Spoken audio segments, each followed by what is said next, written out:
के इस स्वाध्याय सत्र में हम सभी जो राम प्रेमी अभी नए जुड़े हैं उन सभी का हार्दिक स्वागत करते हैं। मैं अपनी बात को वहीं से शुरू कर रहा हूँ कि दो परिवारों के मेरे पास में नाम आ चुके हैं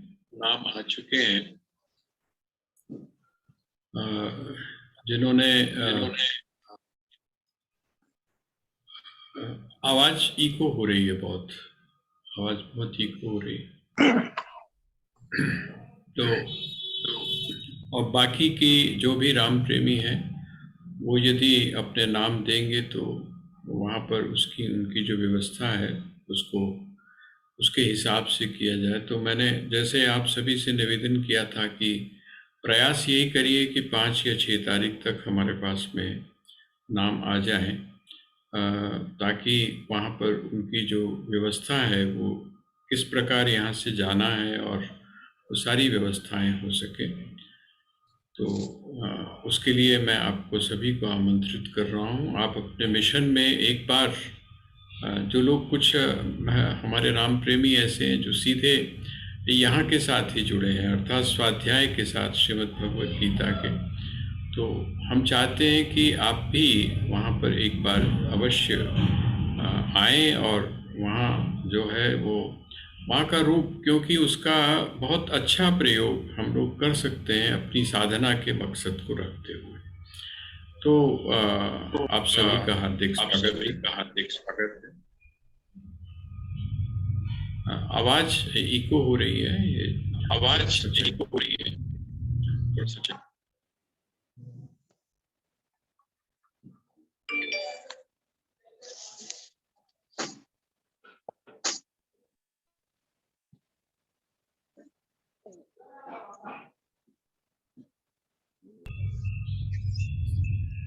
हरिओम जी। अब हम हरिओम हरिओम हरिओम। मुझे तो भक्ति का स्वरूप सगुन का भी अभी पता चल रहा है, क्योंकि हम हमेशा चाहते थे अपने मंदिर में बैठे मंत्र बोले आ गए, पर जो गीता का बेस यही है कि जो भी करना है निष्काम, सगुन भक्ति भी निष्काम होनी चाहिए। बट निष्कामता तो समझ गई, but still we are little clever. हम पहले सारा निष्काम कह के ना फिर थोड़ा सा कह देते हैं कि भगवान जी ये भी हो जाए, तो वो स्थिति अचीव नहीं हो पा रही। क्योंकि जैसे पूजा करते हैं पहले तो हम कह देते हैं सत भवंतु, फिर धीरे से कह देते हैं हाँ मेरा भी ऐसे हो जाए, मेरे बच्चे भी, मेरा परिवार भी। तो वो स्थिति तक पहुंचने के लिए बहुत ज्यादा निष्कामता चाहिए, जो अभी तक आ नहीं रही। नहीं देखिए ऐसा है, बोलिए नहीं मैंने अपना कह दिया, आप क्लियर कीजिए प्लीज। हाँ देखिए ऐसा है, असल में होता क्या है कि जो कंसेप्ट है वो जब कंसेप्ट हम जैसे अब हम अगर ये बोलते हैं सर्वे भवन्तु सुखिना, एक मैं बड़ा मोटा सा एग्जाम्पल आपको दे रहा हूँ। तो हमने जिस समय बोला कि सब सुखी हों, तो वो जो सब है उसकी जो परिभाषा है उससे हमने अपने आप को अलग निकाल लिया। क्योंकि अगर सब सुखी हों, ये अगर हम बोलने से बात बन जाती है तो फिर सब में तो हम भी आ गए ना, हमको अलग से मांगने की जरूरत नहीं होनी चाहिए। आप ऐसा समझकर चलिए कि जो भी व्यष्टि है, व्यष्टि और समष्टि, ये जो अंतर है, हम कहीं ना कहीं समष्टि में से जो व्यष्टि है उसके अंतर को हम अलग नहीं कर पाते हैं। अब जैसे मैंने आपको एग्जाम्पल दिया, सर्वे जब हम बोलते हैं तो सर्वे में हम अपने आप को थोड़ा सा अलग मान लेते हैं। क्यों? क्योंकि हम ये मानते हैं कि मैं प्रार्थना कर रहा हूँ, और जिस समय आप मैं शब्द को अगर आप हटा दें और आप एक शब्द का प्रयोग मैं की जगह कुछ दूसरा कर लें, वो कौन सा है? हम। आपको ध्यान होगा कि जिस समय हम जो शुरू में मंगलाचरण करते हैं तो हमारी एक बहन ने पूछा था कि ये नमः शब्द है या नुमः शब्द है। सच्चिदानंद रूपाय श्री विश्वोत्पत्त्यादि हेतवे तापत्रय विनाशाय श्री कृष्णाय वयम नुमः, न में ऊ की मात्रा है, माँ है और आगे विसर्ग है, नुमा। तो आमतौर पे लोगों को समझ में नहीं आता, लेकिन ये जो भगवान का जो स्वरूप है, ये क्या है? श्री कृष्णाय वयम नुमः। वयम नमः नहीं है, नमः शब्द जो है वो एक एक व्यक्ति के लिए है, और नुमः शब्द का मतलब क्या है कि हम सब आपको नमस्कार करते हैं। बिल्कुल इसी तरह से जब आप सर्वे शब्द का प्रयोग करते हैं, तो सर्वे शब्द का प्रयोग करते समय सभी सुखी हो जाएं। तो ये जो सभी सुखी हो जाएं, इसमें आपने अपने आप को क्यों अलग निकाल लिया? क्योंकि आप ये मानकर चल रहे हैं कि मैं प्रार्थना कर रहा हूं। अब मैं की जगह अगर आप हम शब्द का प्रयोग करना शुरू कर दें कि हम प्रार्थना करते हैं, हम प्रार्थना करते हैं, हम प्रार्थना करते हैं, इसका मतलब सभी के सभी उसके अंदर आ गए। तो बस यही थोड़ा सा जो कंसेप्ट है ना, कंसेप्ट अगर हमारा अभी भी जैसे सगुण और निर्गुण का जो कंसेप्ट है, वो अगर हमारा क्लियर हो जाता है, सगुण और निर्गुण का जो संकल्प है। अब ये निष्काम जो शब्द है ना, निष्काम, देखिए निष्काम एक साधना भी है, अर्थात एक जो साधक है उसकी भी स्थिति है, और एक जो सिद्ध पुरुष है उसकी भी स्थिति है। ये जो हम निष्काम शब्द का प्रयोग कर रहे हैं, निष्काम शब्द का भी अर्थ यही है जो अर्थ यहाँ पर भगवान ने दिया है। ये जो श्लोक जिसकी हमने अभी चर्चा की, निष्काम का अर्थ क्या है कि भगवान के अलावा और कुछ नहीं चाहिए। कामना शब्द जो है ना, कामना शब्द का अर्थ ही होता है जिस समय आप किसी वस्तु, विषय या भोग की कामना करते हैं। सांसारिक, जिसको आप भौतिक कामना बोलते हैं, या भौतिक पदार्थों की जब आप कामना करते हैं तो उसको हम सकाम बोलते हैं। जैसे आप आयु की मांग कर रहे हैं, आप संतति की मांग कर रहे हैं, आप जो सुख है उसकी मांग कर रहे हैं। ये जो कामनाएं जितनी भी हैं, इंद्रियों से संबंधित हैं या भौतिक वस्तुओं से संबंधित हैं, ये सारी की सारी सकाम कामनाएं। निष्काम कामना का अर्थ क्या है?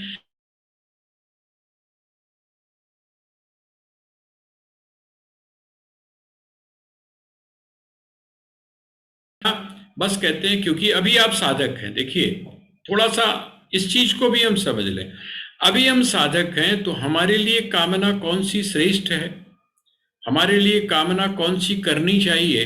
कहते हैं कामना अगर आप करना चाहते हैं और अभी इस समय हम चाहते हैं, जैसा अभी हमारी बहन बता रही थी कि कहीं ना कहीं से उठाती है, कोई बात नहीं, आप उसको उठने दीजिए, लेकिन आप उसको कहाँ जोड़ दीजिए?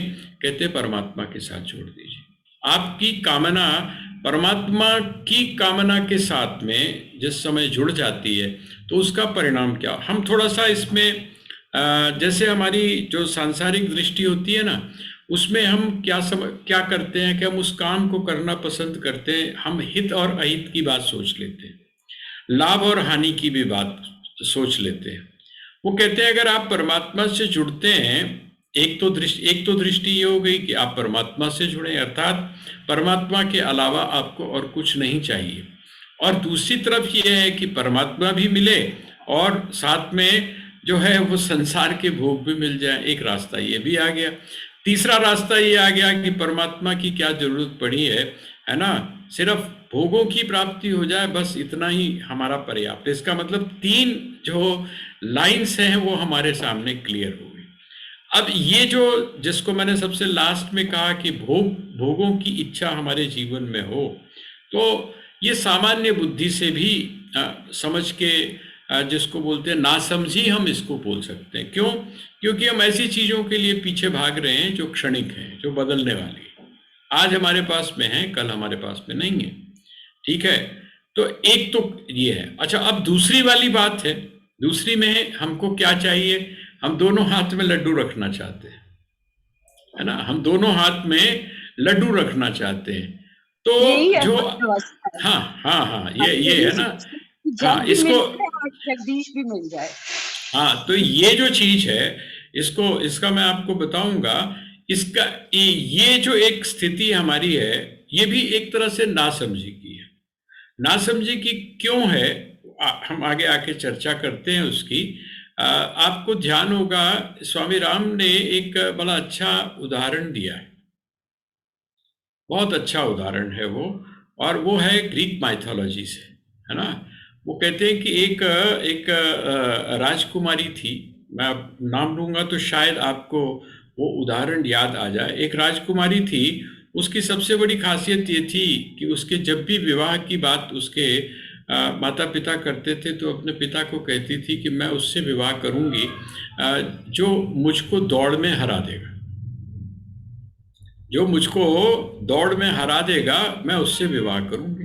बहुत सारे राजकुमार जो थे उन्होंने ट्राई किया, लेकिन उसकी गति इतनी तेज थी, हैं, वो इतनी तेज भागती थी कि उसको कोई परास्त नहीं कर पाता था, उसको कोई हरा नहीं पाता था।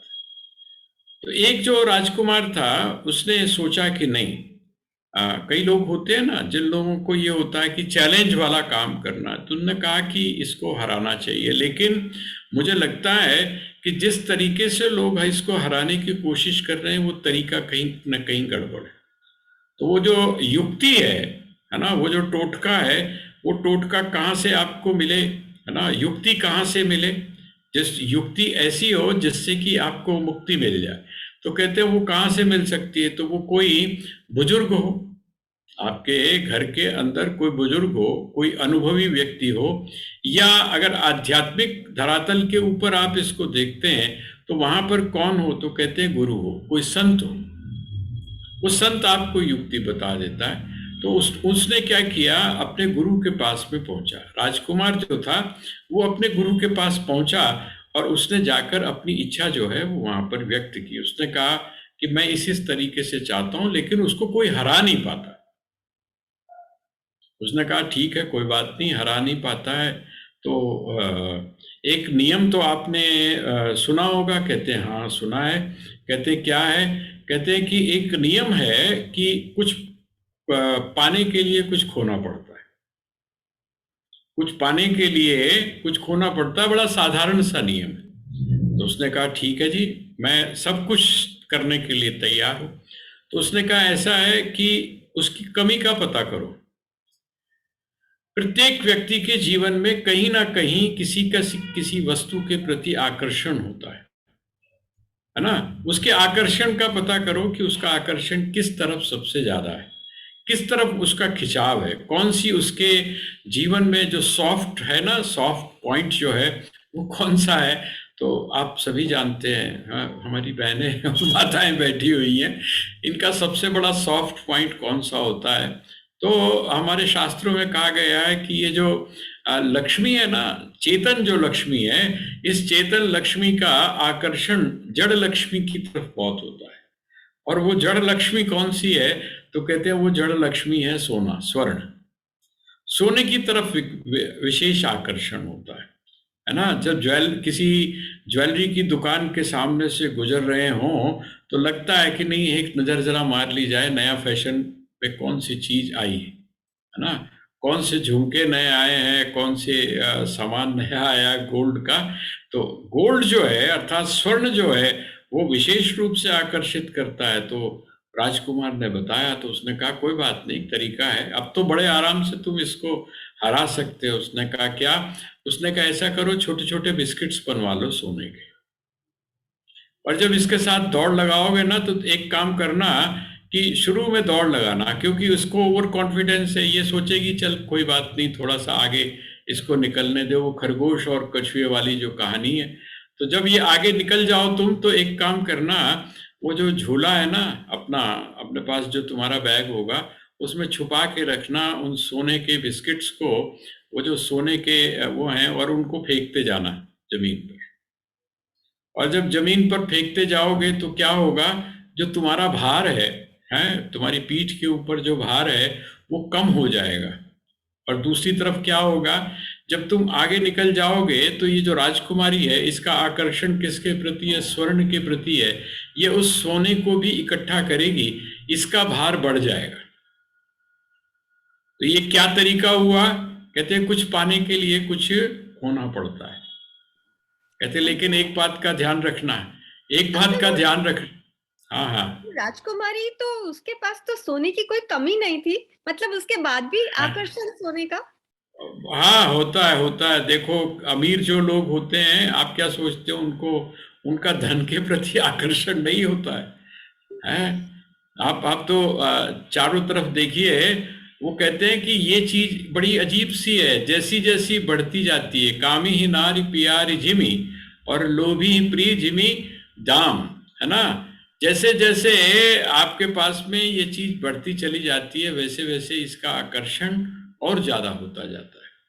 तो और वैसे भी एक चीज और भी है कि जिस चीज के प्रति आपका विशेष आकर्षण होता है, उसकी आपको हमेशा कमी ही खलकती है।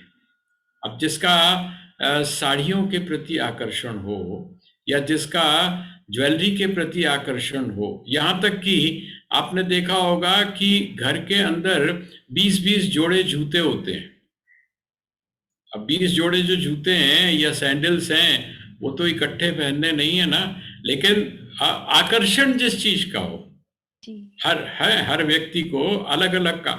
अब जैसे जिसको किताबों का हो, बिटिया तुम तो लेक्चरर हो, है ना, लेकिन तुमने सोचा देखा होगा कि अगर तुम किसी बुक फेयर में चली जाओ, तो मुझे नहीं लगता है कि 5-10 किताबें वहां से खरीद करने नहीं लाओगी, है ना? ये एक बड़ी अजीब सी चीज है।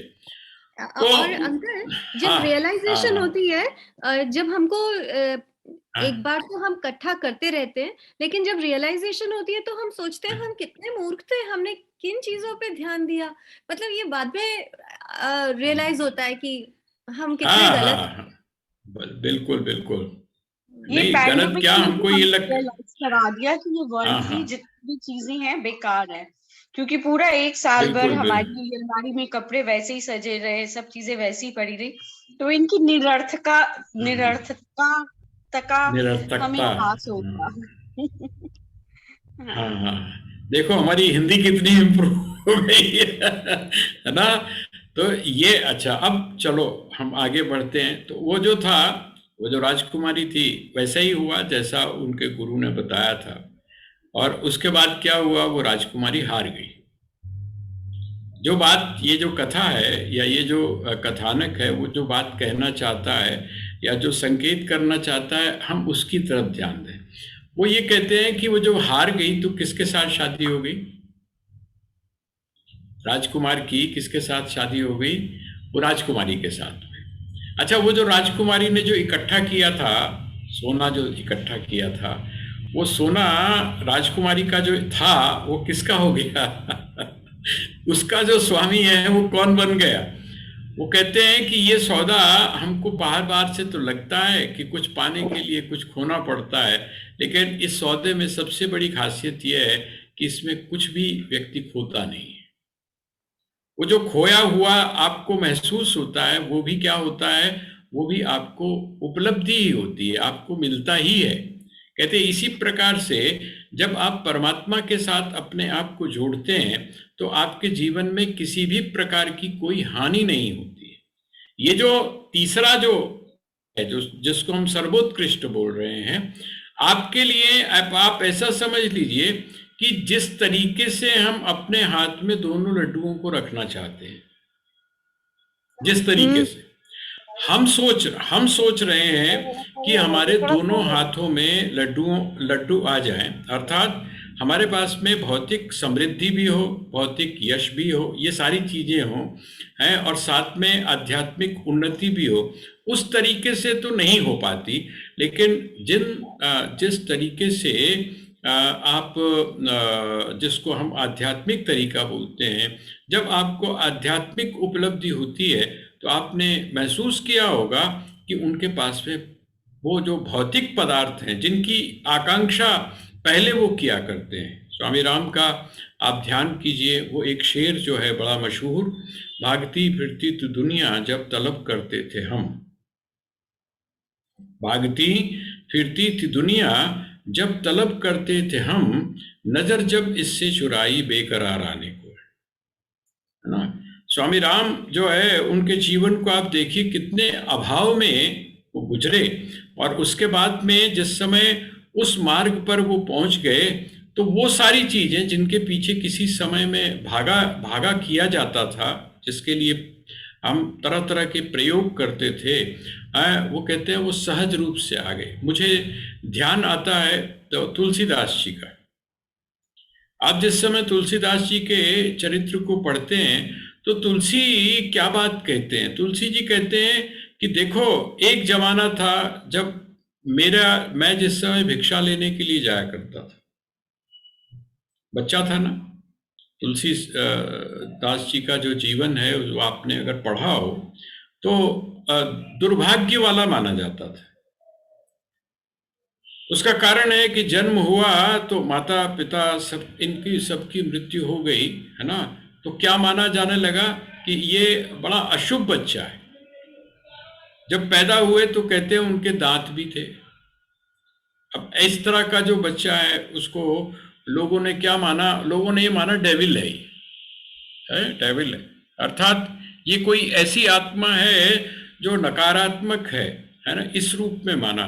भिक्षा लेने के लिए जब कहीं जाते थे, जिस भी किसी घर के अंदर, ब्राह्मण होने के बावजूद जो देखता था कि वो बच्चा हमारी घर की तरफ भिक्षामदेही करने के लिए आ रहा है, वो दरवाजे बंद कर लेते थे। बड़ा मनहूस है ये। लेकिन कहते हैं कि जब से मैं राम की शरण में आया, जब से मैं श्री राम की शरण में आया हूँ और श्री राम के साथ में मैंने अपने आप को जोड़ा है, और श्री राम की उपलब्धि या श्री राम का दर्शन जब से मुझको हुआ है, उनके प्रति मैं जब से समर्पित हुआ हूँ, तो वही तुलसी, जिस तुलसी को देखकर लोग दुर्भाग्यशाली मानते थे, अब उस तुलसी के पास में आने के लिए और तुलसी को अपना सर्वस्व देने के लिए प्रत्येक व्यक्ति तैयार है। लेकिन अब तुलसी को कुछ नहीं चाहिए। बस यही स्थिति आप सोचिए कि जिस समय आप परमात्मा के प्रति सब कुछ समर्पित कर देते हैं, तो उस सब कुछ समर्पण करने के बाद जब परमात्मा आपके पास में आ गया, जब परमात्मा ने आपके साथ में प्रेम किया, जब परमात्मा ने आपको अपना कहा, और जब परमात्मा ने आपको अपने आप के रूप में स्वीकार कर लिया, तो ये जो भौतिक समृद्धि है, या जिसको अब भौतिकता बोलते हैं, ये सहज रूप से आपके साथ में आकर जुड़ जाती है। यही कारण है कि हमारे यहाँ जो संत है, बड़ी टोटके वाली बातें क्या बोलते हैं कि जहाँ पर मायापति है, जहाँ पर मायापति है, वहाँ पर माया सहज रूप से आ जाएगी। आपको माया के पीछे भागने की आवश्यकता नहीं है। अगर आप श्री विष्णु की उपासना करते हैं और विष्णु की स्थापना यदि आपके घर में हो गई, विष्णु की स्थापना यदि आपके हृदय में हो गई, तो लक्ष्मी को तो वहां पर आना ही पड़ेगा। वो विवश होंगी इस बात के लिए कि वो अपने पति के साथ, अर्थात वह जो मायापति है, उस मायापति के साथ में माया का साहचर्य, उसका उपस्थिति सहज रूप से हो जाती, बिना मांगे हो जाती। तो वो जो 2 लड्डुओं वाली जो बात है ना, जो बीच की हमने एक सोची थी, वो 2 लड्डुओं की जो उपस्थिति है, हम क्योंकि समझ नहीं पा रहे, हमको ऐसा लगता है जैसे अध्यात्म और भौतिक जो वस्तुएं हैं या भौतिकता है, ये अलग अलग है। लेकिन जो वेदांत है, वेदांत कहता है कि नहीं, ये अलग अलग नहीं है। ये जिस तरह से बिंब और प्रतिबिंब होता है, आप हैं और आपकी छाया है, आप हैं और आपकी छाया है। आप जब जहां वहां पर पहुंच जाएंगे तो आपकी छाया आपका अनुकरण करेगी, वो तो वहां पर जाएगी, विवश है वहां जाने के लिए। लेकिन जहां पर आपकी छाया है ना, उस छाया को पकड़ने का यदि आप प्रयास करते हैं तो वो छाया आपके पकड़ में नहीं आएगी। इसलिए वो कहते हैं कि आप क्या करें, सगुण उपासक क्या करे, तो कहते हैं सगुण उपासक सब कुछ मेरे प्रति समर्पित कर दे। हम बात यही कर रहे थे कि सब कुछ मेरे प्रति समर्पित कर दे कोई पदार्थ नहीं है। इसका मतलब क्या है कि आप जो भी कुछ करें, जो भी कुछ करें, आप परिवार के अंदर अपने कर्तव्यों का पालन कर रहे हैं, आप ऑफिस के अंदर अपने कर्तव्यों का पालन कर रहे हैं, आप समाज के अंदर अपने कर्तव्यों का पालन कर रहे हैं। प्रत्येक कर्तव्य को करते हुए आप क्या देखें, कहते प्रत्येक कर्तव्य को करते हुए आप ये देखें कि आप परमात्मा के साथ में जुड़ रहे हैं या नहीं जुड़ रहे हैं। आप परमात्मा से विमुख तो नहीं हो रहे हैं, आप आत्मा से विमुक्त तो नहीं हो रहे हैं। इसी बात को आगे भगवान ने और भी स्पष्ट किया है। अगले अगले जो श्लोक हैं उसमें उन्होंने इस बात को बहुत स्पष्ट किया है। आगे देखिए, ये जो श्लोक है 7वां श्लोक, तेषां महं समुद्धर्ता मृत्यु संसार सागरात् भवामि न चिरात् पार्थ मय्यावेशित चेतसाम। कहते हैं कि इस प्रकार अर्थात जैसे ऊपर कहा, इसका मतलब मेरे अलावा जब कोई व्यक्ति किसी वस्तु को न चाहता हुआ कर्म करता है तो कहते हैं क्या होता है, कहते हैं कि तेषाम अहम समुद्धर्ता, ऐसे जो मेरे भक्त हैं उनका मैं क्या करता हूं, समुद्धर्ता, ऐसे जो लोग हैं उनका मैं उद्धार करता हूं। मैं उनका क्या करता हूं, उद्धार करता हूं। उद्धार किस चीज से करता हूं, मृत्यु संसार सागरात। मृत्यु संसार सागरात, मृत्यु रूपी जो संसार है उसके सागर से। सागर का अर्थ क्या है, बहुत विस्तीर्ण है, उसके एक कोने का और दूसरे कोने का पता नहीं है। जिधर आप देखो वहां पर सागर का जल ही जल है। इसी तरह से ये जो मृत्यु संसार है, एक तो मृत्यु संसार का मतलब जो प्रत्येक क्षण समाप्त हो रहा है।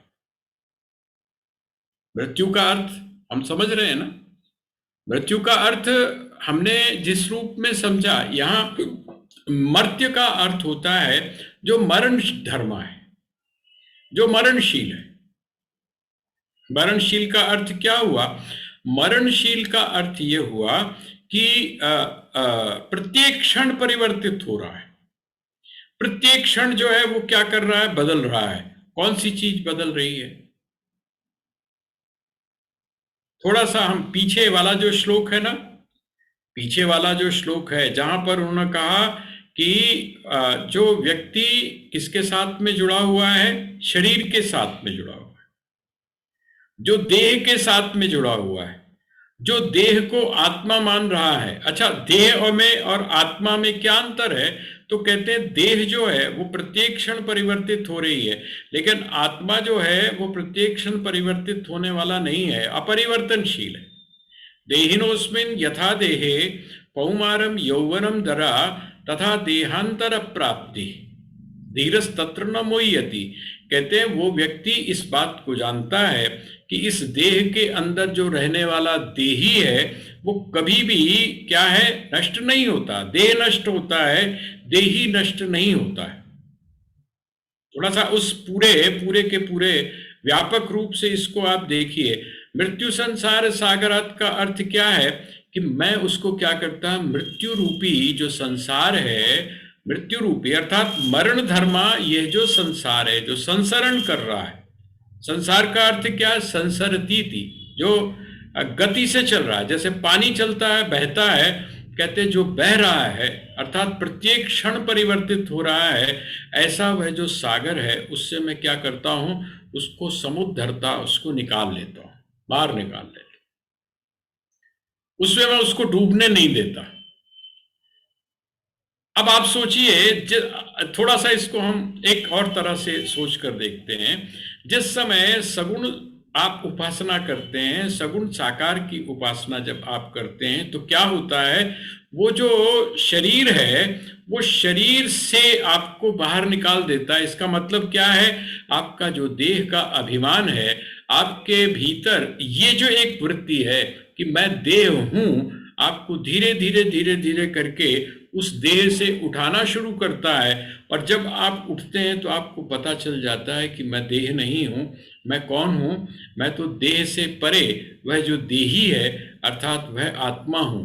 किससे हुआ ये, जैसे जैसे आपका अंतःकरण शुद्ध होता गया, जैसे जैसे आपका अंतःकरण शुद्ध होता गया, वैसे वैसे आप वे जो क्षणिक पदार्थ है, उन क्षणिक पदार्थों के साथ अपने अस्तित्व को जो आपने जोड़कर अपने आप को भी क्षणिक माना हुआ है, अपने आप को भी सुखी दुखी माना हुआ है, अपने आप को भी लाभ और हानि किस्से के साथ में जोड़कर जो आप देखते हैं, अब आप क्या हो जाता है, आप उससे उठना शुरू हो जाते हैं।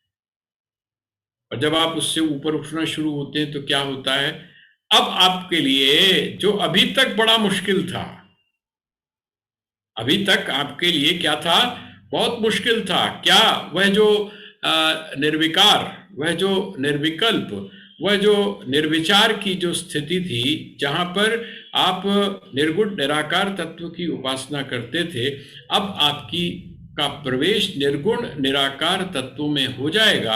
और जिस समय आपका प्रवेश उसमें होगा तो क्या होगा, कहते हैं तब आपको वह जो विश्व रूप है, वह जो विराट रूप है, उस विराट रूप का दर्शन होगा। तब कृष्ण आपको किस रूप में दिखाई देंगे, तब वो वंशी विभूषित करा से उठकर तब आपको वो सच्चिदानंद रूपाय के रूप में दिखाई देना शुरू, वह अनुभव आपको हो। तो तेषाम अहम समुद्धरता मृत्यु संसार सागरात भवामी न चिरात पार्थ मय्यावेशित चेतसाम। मई आवेशित चेतसाम, मई आवेशित का मतलब क्या है, जिसका मन मुझी में लगा हुआ है। देखिए स्पष्ट हो गया आप थोड़ा, मय्यावेशित चेतसाम, जिसका मन जो है मई एव, देखिए यहां पर मई मुझ में ही क्या लगा हुआ है, मई मुझ में आवेशित चेतसाम, जिनका जो चित्त है वो किस में लगा हुआ है, मुझ में लगा हुआ है। अर्थात जिनके अंतःकरण से उठने वाली जो वृत्ति है, उस प्रत्येक वृत्ति का, उस प्रत्येक संकल्प का, उस प्रत्येक विचार का जो लक्ष्य है वो कौन है, वो मैं हूं ना। अच्छा, आवेशित मैंने वैसे होता है, आवेश शब्द को तो आप समझते होंगे ना, आवेश, आवेश का अर्थ क्या होता है, आवेश का अर्थ होता है जिसको हम उद्वेग बोलते हैं, जिसको हम इमोशन बोलते हैं। इसका मतलब आपके जो भी भाव उठ रहे हैं वो भाव किसके साथ जुड़े हुए हैं, परमात्मा के साथ जुड़े हुए हैं। मैं जो मुझ में अपने आप को लपेट लेता है, जिसका प्रत्येक भाव मुझ में लिपटा हुआ होता है, ऐसा जो व्यक्ति है मय्यावेशित चेतसाम, वो कहते हैं भवामी न चिरात पार्थ। ये जो मैंने ऊपर बताया, क्या मैं मृत्यु संसार सागर से उसको निकालता हूं, कहते समय नहीं लगता, उसके बाद में टाइम नहीं लगता। कब, जब वो उसकी प्रत्येक कार्य, उसका प्रत्येक भाव है ना, सारे संकल्प विकल्प आदि सारे मेरे प्रति होते हैं, अर्थात उसको अपने जीवन में बस मैं ही चाहिए, प्रत्येक कर्म को करता हुआ, प्रत्येक कर्तव्य। देखिए कर्म से विमुख करने की बात भगवान नहीं कर रहे। इसका मतलब ये नहीं कि आप सब कुछ छोड़ छाड़ के बैठ जाएं, एक कमरे में बंद हो जाएं और आप ये सोचें कि बस आप यहाँ पर बैठकर जप करेंगे, यहाँ पर बैठकर तप करेंगे, है वो कहते नहीं। आप प्रत्येक कार्य को करते हुए आप क्या करें, प्रत्येक संकल्प और विकल्प को करते हुए आपका जो लक्ष्य है वो क्या हो, कहते हैं आपका लक्ष्य मैं हूं। ऐसे में क्या होगा, न चिरात, न चिरात का मतलब अचिरात। चिर मैंने होता है ना, चिर मैंने होता है समय। पंजाबी विच नहीं बोलते बड़ा चिर हो गया, बोलते हो कि नहीं, है कि नहीं, संस्कृत का शब्द ही है, कितना चिर हो गया तेनू मिले हुए, है ना। इसका मतलब क्या हुआ, यह है चिर, है कितना चिर हो गया। ये जो चिर शब्द है, अचिरात का मतलब क्या है, चिर नहीं लगेगा, कोई भी चिर नहीं लगेगा। इसका मतलब बिल्कुल भी किसी भी तरह से विलंब नहीं होगा, अचिरात है, किसी भी प्रकार का विलंब नहीं होगा। विलंब किस चीज का होता है, अरे परमात्मा तो बैठा हुआ है ना, ध्यान करिए आप, द्रौपदी को क्या कहा भगवान ने? भगवान ने कहा कि मेरी कोई गलती नहीं है, अगर मैं लेट आया तो मेरी कोई गलती नहीं है। कहते क्यों? कहते तू नहीं कहा द्वारिका वासिन, तूने ही कहा कि द्वारिका वासिन आ जाओ, मैं क्या करता, मैं तो तेरे पास में था। अगर तू घट घट व्यापी बोलती तो मैं एक एक सेकंड में यहीं पर उठकर खड़ा हो जाता। तूने कहा द्वारिका वासिन, तो मेरे को क्या करना पड़ा, कहाँ से आना पड़ा? तेरी एक जो छोटी सी गलती है, उस गलती की वजह से मुझे द्वारिका से भागना पड़ा। क्यों? क्योंकि मैं तुझे झूठा तो नहीं बोल सकता था, मैं तुझे झूठा करार नहीं कर सकता था। तूने कहा द्वारिका से आओ तो मैं द्वारिका से आ गया। अगर तू बोलती घटघट वासी तो मैं यहीं प्रकट हो जाता। अब आप सोचिए कि यहाँ भगवान क्या किस तरीके की